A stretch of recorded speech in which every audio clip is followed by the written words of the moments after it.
Assalamualaikum warahmatullahi wabarakatuh. Para kiai, para alim ulama, gus-gus, kang-kang santri, wakil DPRD Kabupaten Semarang, wakil bupati, Kang Kiai Jadul. Saya mau cek clip on dulu ya Kang ya.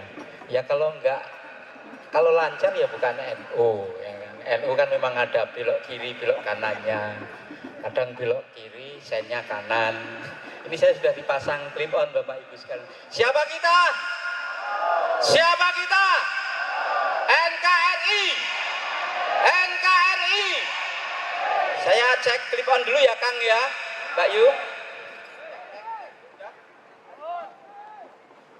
Wah malah bokongi kono. Di sini mesinnya di belakang, kalau di belakang, kalau di depan mesin yang lain. Sebentar. Kelihatan. Oh, duwe dhewe kaya ngomong guyu. Nggonamu ora berfungsi. Nggon aku wis entek pisan. Clip on. Iki dandane clip on buri we angel soalnya clip on ngarep.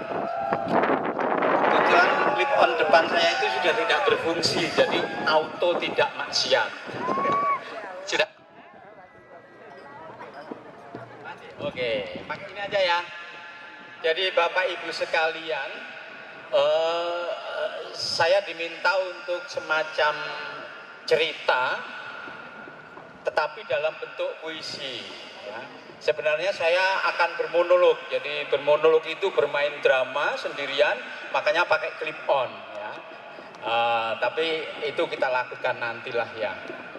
Ini ceritanya tentang kang-kang santri, tentang alim ulama NU. Ya. Karena di kampung saya itu ada, saya sering sekali sakit hati. Meskipun saya itu bukan PBNU ya, PBNU itu kan pengurus besar Nahdlatul Ulama. Atau PWNU bukan, seperti teman saya, pengurus wilayah Nahdlatul Ulama. Atau bahkan PCNU pun enggak, pengurus cabang Nahdlatul Ulama. Saya ini PJNU, pengurus jalanan NU. NU sing kene dalan-dalan ya eneng. Ya eneng sing ngakoni aku ki santrine sapa ngono ku ya eneng. Ada kiai kowe ki santriku, oh nggih kiai. Termasuk Romo Kiai Jadul ini, kowe ki santriku ya, yo aku tak gundelan sarung muka. Tapi ternyata kesini beliau gundelan sarung saya. Oke, jadi cerita tentang NU di kampung saya itu kadang-kadang NU itu dinyekkan. Kiai, NU ki nunut urip. Ya Allah, ngerti nih NU saiki darani nunut urip ning padahal NU itu justru gawe urip ning Indonesia. Bahkan sebelum kata Indonesia itu ada kiai NU yang nulis lagu dengan menggunakan kata Indonesia. Jalal Waton itu ditulis sebelum Indonesia lahir. Tahun 1926, sebelum Sumpah Pemuda, sebelum ada Indonesia. Ya, 1912, bener ora, referensinya bener lagi. Saplok jadi anggota DPR, referensinya rada meragukan. Siapa kita? Siapa kita? Jadi saya akan mengajak kang-kang sekalian, panjenengan sekalian untuk melacak perjuangan NU dari Indonesia belum ada sampai ada. Perannya. Orang-orang sarungan. Pamlo nganggo sarung. Orang-orang sarungan berkhidmat kepada bintang 9, bintang Kanjeng Rasul, memantul nur inti tawasul, bintang Khulafaur Rasyidin, sebening kebenaran adim, bintang Asfaja, bercahaya 4 mazhab dalam beragama. Utusannya Pak Ganjar manduk-manduk, ya iso Pak, itu simbolnya NU itu loh Pak. 9 bintang kan Pak, sudah dapat berapa Pak? Oh kesupen tahun jenengan, 4 1 dari 1 ya toh, Kanjeng Rasul 4, Khulafaur Rasyidin, bintang Asfaja, bercahaya 4 mazhab dalam beragama. Orang-orang sarungan menggenggam jalinan tambang Asmaul Husna. yang di kedua ujungnya merajut persaudaraan sesama demi habluminallah dan habluminannas terjaga. Orang-orang sarungan bangkit dari Nusantara, bergerak membangun peradaban dunia. Apa buktinya kalau NU membangun peradaban dunia? Sebelum NU resmi berdiri sebagai organisasi, itu ada yang namanya Komite Hijaz. Nanti Kang Jadul akan merangkan lebih lanjut. Jadi Komite Hijaz ini utusan para ulama dari Nusantara untuk memprotes Arab Saudi yang waktu itu penguasa baru dan memakai aliran Wahabi sebagai dasar negara mereka. Sehingga banyak sekali situs-situs Islam, peninggalan-peninggalan Islam yang mau dirobohkan, termasuk makamnya Kanjeng Nabi. Ya Allah, mau dirobohkan lah. Saya kira arep ziarah ning makam Kanjeng Nabi nek dirobohkan piye? Dihancurkan piye? Nah, kemudian ulama-ulama berkumpul, kemudian membentuk Komite Hijaz, kemudian mengatasnamakan organisasi NU, karena kalau ke Arab Saudi untuk memprotes langkah rejim Wahabi itu harus mengatasnamakan organisasi. Jadi yang pertama tadi menjaga peradaban dunia. Buktinya apa? Buktinya bait kedua. Nuwun sewu Romo Kiai, saya pindah ke sini ya. Nah. Dulu seabad silam dari Pulau Madura, santri As'ad mengemban amanah Sang Saikona. Ini pura-puranya monolognya Pak. Membawa tasbih dan tongkat sebagai penanda bagi Hadratus Syekh meneroka. Terus ngangguk apa jeneng ubel-ubelane? Ubel-ubelane Hadratus Syekh, tapi iki ora Hadratus Syekh, iki leak rusak. Sebagai penanda saatnya bangkit kaum ulama. Kemudian dari Bangkalan bertandang, Gresik terpercik, Pasuruan membilang, juga Jombang, juga Malang, dari Kudus, Lasem, Cirebon, Semarang berdatangan orang-orang sarungan bermunajat di Surabaya, bermufakat melayarkan Komite Hijaz menentang gelombang yang ganas. Awakmu kan aku pencilaan seneng ya Allah ya Robi. Oke, ini melayarkan Komite Hijaz ya ke Arab Saudi. Dibayangkan ya, melayarkan Komite Hijaz menentang gelombang ganas, menyusuri selat, teluk, dan samudra hingga tiba di tanah suci yang tengah dikepung badai gurun Wahabi. Ya, tepuk tangan saya Allah.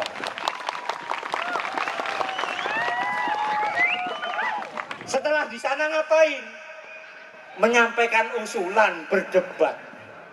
Orang-orang sarungan menggelar hujah di padang pasir yang resah, mengurai tafsir syirik dan bid'ah agar tak merusak jejak sejarah di masa silam, tak membutakan pandangan ke masa depan. Okay? Jadi membangun peradaban dengan cara ya tafsir syirik dan bid'ahnya Wahabi kan beda. Nek NU damai wae ya toh. Orang nggo klipan yo damai ya toh. Acara keliru damai. Mas Eros Jaro to kon dadi MC yo damai. Siapa kita? Oke, sampai di Komite Hijaz ya. Mengurai tafsir syirik dan bid'ah agar tak merusak jejak sejarah di masa silam, tak membutakan pandangan ke masa depan. Sementara itu di Indonesia lagi dijajah. Apa peran NU? Dulu ketika kolonial kian banal. Ya, kepala mesti. Ya. Penjajahan membabi brutal. Yes. Yes, yes.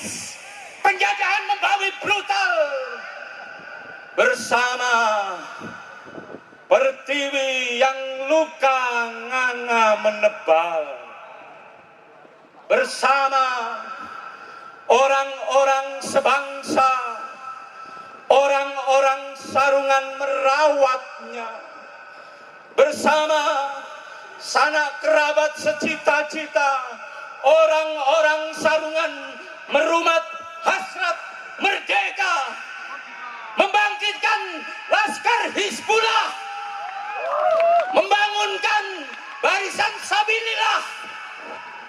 Ya tepuk tangan rapopo. Gemben Laskar Hizbullah Sabilillah saiki banser ki mau. Termasuk banser sing sepuh ki mau gemben mungkin melu Laskar Hizbullah. Sapa asmane sing budget? Mbah Dem, tepuk tangan Mbah Dem. Ayo pensiun Laskar Hizbullah kita.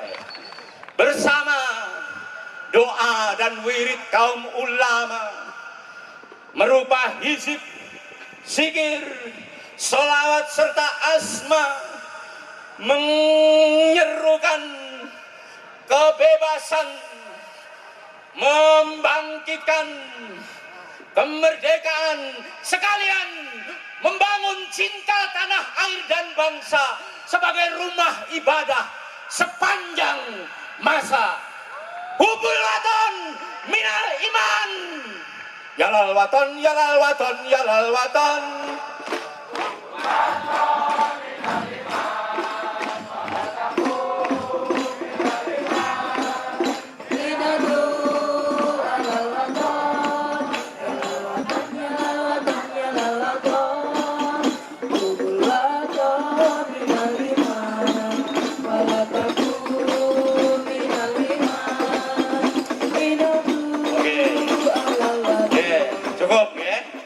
Berjuang itu kemudian ketika, nah ini masuk ke sequelnya Kiai Hasyim Asy'ari pada zaman Jepang. Ketika Jepang invasi, Kiai Hasyim Asy'ari anti Seikere. Seikere ngerti lagi? Dua generasi milenial ini nggak tahu. Seikere itu ritual agama Shinto ketika Jepang menjajah ke Indonesia. Orang-orang Nusantara itu disuruh menghadap ke timur untuk menyembah matahari. Termasuk Kiai Hasyim Asy'ari, Kiai Hasyim diminta begitu, nggak mau. Kiai Hasyim Asy'ari anti Seikere, menundukkan badan ke matahari setiap pagi, menentang puja-puji bagi Kaisar sang penjarah negeri, apalagi menganggapnya sebagai Amaterasu Omikami. Amaterasu Omikami itu dewa matahari yang disembah oleh agama Shinto di Jepang. Mau dipaksakan di Nusantara juga begitu. Sebab ruku cuma untuk ilahi. Jiwa rela disiksa, raga rela dianiaya, diremuk jemari persendiannya, dijebloskan ke dalam penjara di Jombang, Mojokerto, dan Bubutan. Orang-orang sarungan tetap melawan. Di Tasikmalaya, Kiai Zainal Mustafa menggugat. Mulai banyak tokoh-tokoh NU itu yang melawan penjajahan, bukan hanya di Semarang tok. Terlalu kecil nek Semarang, digerakkan oleh 4 panitia bisa. Ya, terlalu kecil di Indonesia, termasuk dari Tasikmalaya. Kiai Zainal Mustafa menggugat Seikere merusak tauhid, mengacaukan kiblat. Lantas ia menyusun siasat hendak menyabotase, menculik aparat demi membebaskan para pejuang yang disekap, menyuruh santri berlatih silat, ngaji tarikat, mengumpulkan senjata tajam bersiap-siap. Ketika penguasa Jepang mengirim utusan, dia sandra sekalian, dilucuti senjatanya, baru dilepaskan. 3 opsir Jepang binasa sebab hendak menangkap paksa. 1, dibiarkan dilepaskan, lapor kepada komandan. Kiai menuntut bumi Jawa merdeka hingga pecah perang di sini. Singaparna, pecah perang di Singaparna, pecah perang di Singaparna. 100 pejuang, ya tepuk tangan nggak apa-apa. Oke. Ya, kapan coba kolaborasi ya? Ini sampai 100 pejuang gugur sebagai kusuma, entah di medan laga, disiksa, atau dibantai, di penjara. 10 lainnya kehilangan ingatan. Aman-aman lo, ngaucrono aman. Ceritanya perangnya itu saking luar biasanya sehingga ada 10 pejuang itu yang kehilangan ingatan, kehilangan penglihatan. 10 lainnya kehilangan. Oh, panjenengan ketawa ra percaya, bukan sejarah. Aja dibuka ning ketua wakil ketua DPRD ra eneng kuwi. 10 lainnya kehilangan ingatan dan penglihatan. Selebihnya 900 warga ditangkap semena-mena. Bersama 22 santri, kiai dibawa ke Jakarta untuk diadili. Tapi jejaknya tak terlacak hingga hari ini. Usai merdeka, Ibu Pertiwi masih terus diruda paksa. Belanda mengadu domba darah dagingnya. Nikah mencerai-beraikan anak-anaknya. Tapi orang-orang sarungan tetap berdaya. Orang-orang sarungan tetap berdaya menyerukan resolusi jihad seantero kota, menyerukan semangat kepahlawanan sepenjuru negara. Ya ora apa. Sapa wae kuwi sing menyerukan semangat kepahlawanan itu? Kiai Samun, Bupati Serang, rela bergerilya ke Gunung Karang. Komandan Brigade 1 Tirtayasa yang menentang agresi Belanda gugur sebagai Brigjen Anumerta. Jadi zaman semono Kiai NU itu sudah ada yang sampai Brigjen. Ya. Sekarang jangan mau hanya tingkat banser bahansip. Ya. Banser itu sekolah sing pinter. Ya. Dulu sudah sampai Brigjen. Wafat sebagai Brigjen Anumerta.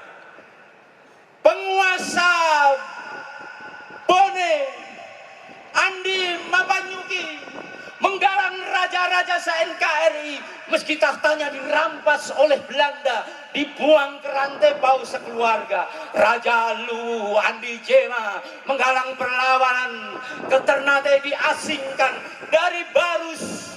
Bangsawan Arifin Pohan memimpin barisan Hizbullah di Jawa Timur dan Jawa Tengah. Kiai Maskur memimpin barisan Kiai As'ad memimpin Laskar Santri. Orang-orang sarungan terus mengabdi tiada henti. Orang-orang sarungan terus mengabdi tiada henti. Walau Orde Lama memungkiri, Orde Baru mengebiri, Orde Reformasi mempecundangi. Orang-orang sarungan terus mendekap kesetiaan. Orang-orang sarungan terus mendekap kesetiaan. Walau di dalam kehidupan kadang dijadikan rujukan, kadang cuma cadangan. Di parlemen, Kang Eros Jarot tertawa toh. Di parlemen kadang jadi suplemen, kadang cuma komplemen. Di kabinet, wow, orang-orang sarungan di kabinet kadang digelar indah sebagai karpet, kadang cuma diperlakukan sebagai serbet. Di Cipasung kiainya dipasung, di istana presidennya dilengser paksa. Orang-orang sarungan tetap terima. Orang-orang sarungan terus mengabdi tiada henti. Ya tepuk tangan. santri mengaji toleransi, para kiai mendaras moderasi, para santri menjaga rumah ibadah aneka agama, bahkan ada yang meledak sebagai tumbal terorisme radikal. Kan Serianto, ya?